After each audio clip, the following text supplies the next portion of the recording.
fourth grade math teacher in Tennessee, and at first I was gonna wait to post this video until I could get in my classroom and start, putting things together. But I decided to just go ahead and post the empty classroom tour. I thought I was gonna be able to get into my classroom this week, but it seems like they won't be done with summer school until Wednesday, and then the cleaning people have to get into the classrooms that day.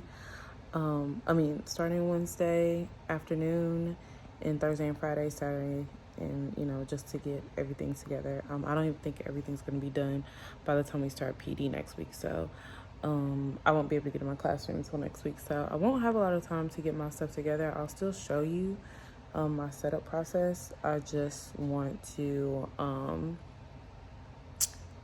go ahead and just give you my empty room tour. I was able to see that on a Friday since they weren't doing, they're online on Fridays. So I was able to go a couple of Fridays ago to see my classroom, and I'm super excited. Well, I was super excited, and I'm still super excited. But my classroom's pretty big, has a lot of bulletin board space, or not just, I can make my whiteboards into bulletin boards or display areas or places for information. But you can post your suggestions and stuff in the comments. Of course, I'm going to do a voiceover for the video so you can hear my thoughts about the areas in my classroom. Yeah. Stay tuned next week. I'll be filming and putting my room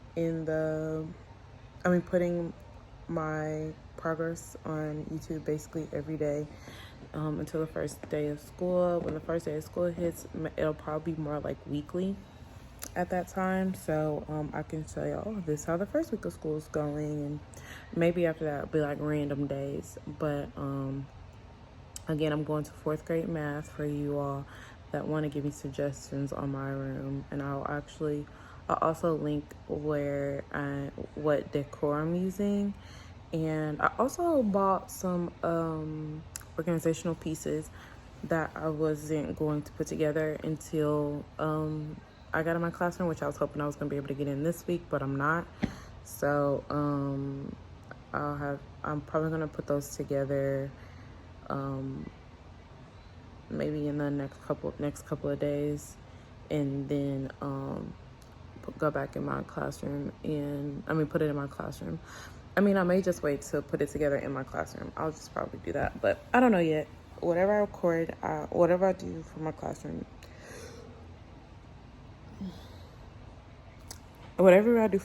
y'all be able to see. So I'll definitely show y'all. So yeah.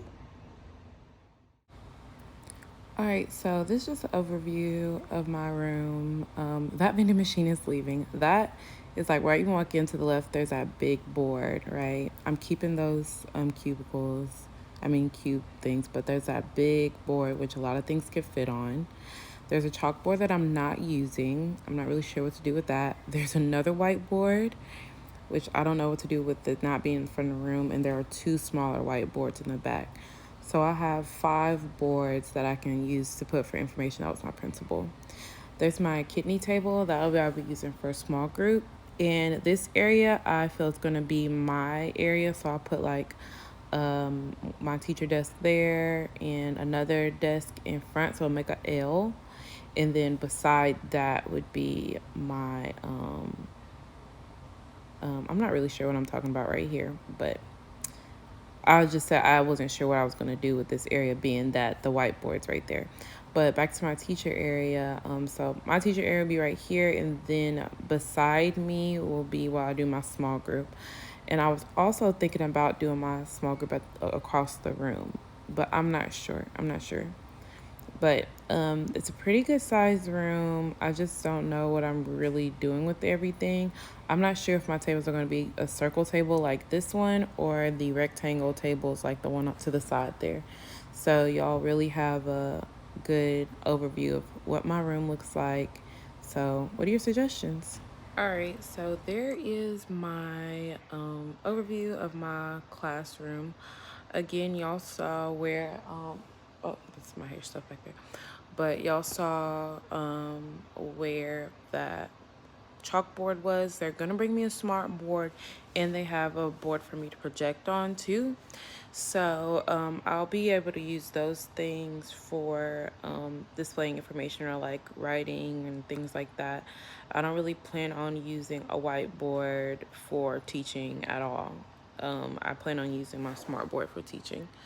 Um, I feel like all the boards in my classroom are going to be used for information display, like word walls or affirmation stations, and my calendar, and, things like that.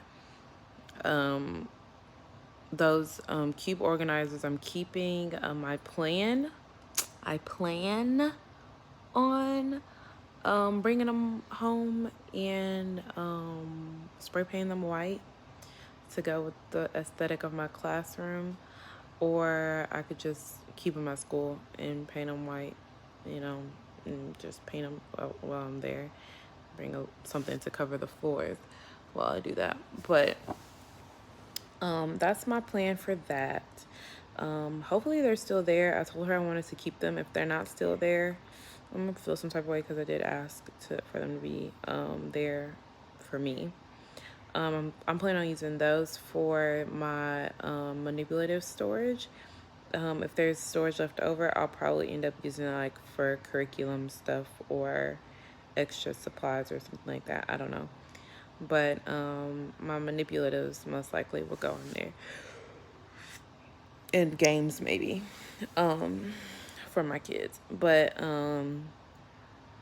yeah, so any suggestions y'all have about the space? Like I said, the vending machine is gone, so I'm gonna have that whole area of the classroom too to work with. I really hate that I won't be able to go in the classroom this week because I really wanted to get started so I could be prepared, and I won't have to worry about it next week. But to learn that I won't be able to get in there at all is kind of bumming me out because I feel like, I mean, y'all know how it is. When PDs and trainings and stuff start, you barely have enough time to be in your classroom. And I'm working with a clean slate, you know. I know a lot of veteran teachers are like, oh, you can just do this, as the year goes on. But the way I feel like with technology and the way our kids' brains work, that especially kids that have witnessed a lot of trauma, like the kids that and with the pandemic being a trauma in itself, like I don't want to make too many changes after the first day. Like, I don't want to make many changes after the first day or add to what is already there after the first day because I want them to be confident in knowing that that's what they're walking into, you know.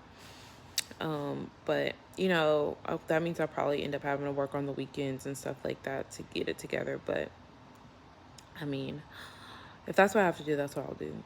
But of course, I don't want to. I'd rather be ahead of the game. But this is different from my first year teaching. My first year teaching, I was first grade teacher.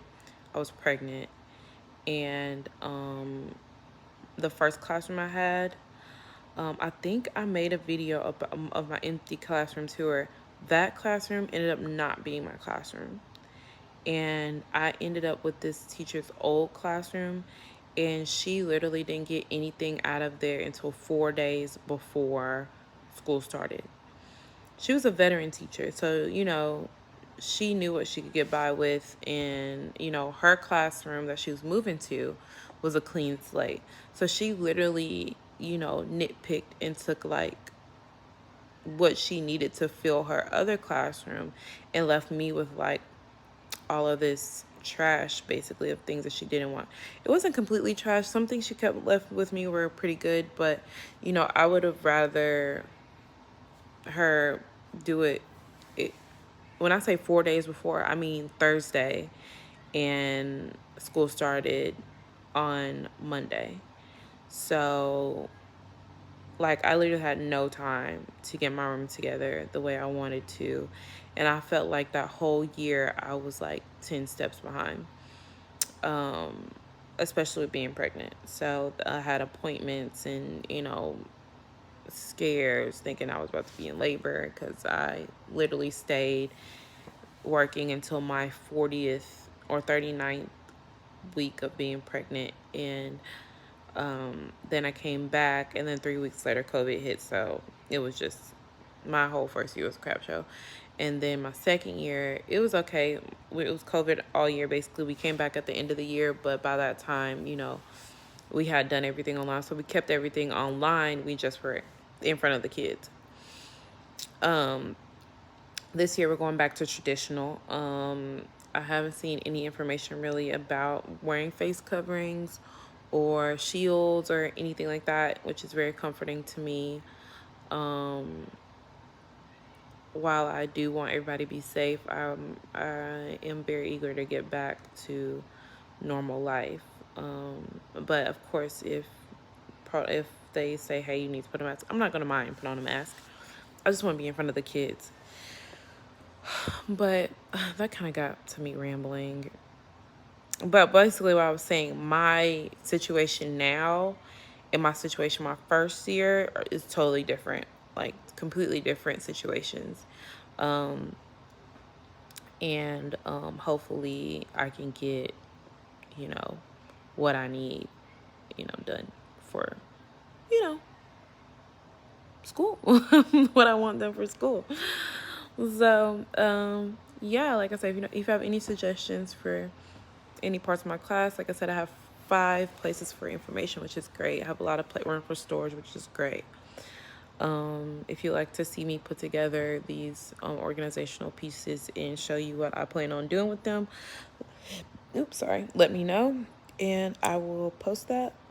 But yeah, thank you for watching this video. It's really me talking at you, and but yeah, thank you for watching, and be sure to like, subscribe, and comment. You can ring the bell so you can know whenever I have a video coming up. I'm not one to really bombard with videos. I don't have a set schedule. I'm trying to not pressure myself into social media or YouTubing so much. I want it to be an organic thing. So I'm excited seeing everybody else set up their classroom. It just really makes me anxious, and I want to get in mine. So yeah, I'll see y'all in the next video.